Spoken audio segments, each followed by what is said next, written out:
ఒకటి కోడి కత్తి, మనందరం చూసాం. కోడి కత్తితో ఒక ఘటన జరిగింది.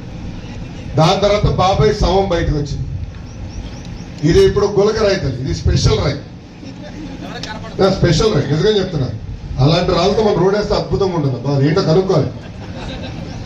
ముఖ్యమంత్రి గారికి తగిలింది, ఓకే ఎవరో వేస్తారు అనుకున్నాం. ఆయనకి తగిలి వెళ్ళి వెల్లంపల్లి గారికి ఈ కన్నులో తగిలిందంట. దాని తర్వాత వెళ్ళి మళ్ళీ ఈ కన్నులో తగిలిందంట. మళ్ళీ ఇంకొక ఇద్దరు తగిలి కింద పడిందంట. ఇది నేను చెప్తాను కాదు. మొదటి రోజు వెల్లంపల్లి గారు ఇటు కట్టు కట్టారు, మర్చిపోయి రెండో రోజు ఇటు కట్టు కట్టారు. ఏం డ్రామా.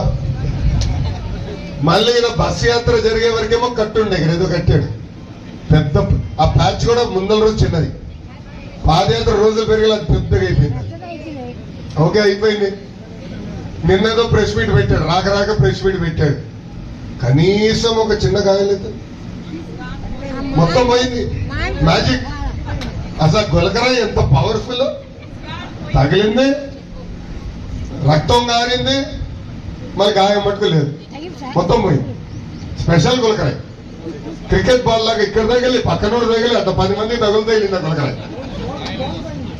నిజంగానే జగన్మోహన్ రెడ్డి గారికి భాస్కర్ అవార్డులు ఇవ్వాలి.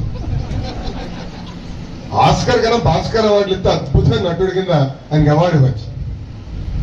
వాస్తవం ఈయనకి చెప్పాలి, రాజమౌళి గారికి చెప్పాలి. మంచి ఐడియా. రాజమౌళి గారికి ఫోన్ చేస్తాను ఈరోజు.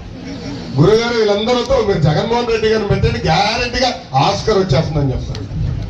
అంత అద్భుతంగా నటిస్తున్నారు. దాన్ని అమ్మ ఒక సామెత ఉంది, అబద్ధం ప్రపంచం చుట్టూ తిరిగి వచ్చే లోపల నిజం గడప దాటదని. ఈరోజు మళ్ళీ వాళ్ళు దుష్ప్రచారం చేసానికి వస్తున్నారు. దయచేసి ఆ దుష్ప్రచారం నమ్మద్దని ఈ సభాముఖంగా కోరుతున్నారు.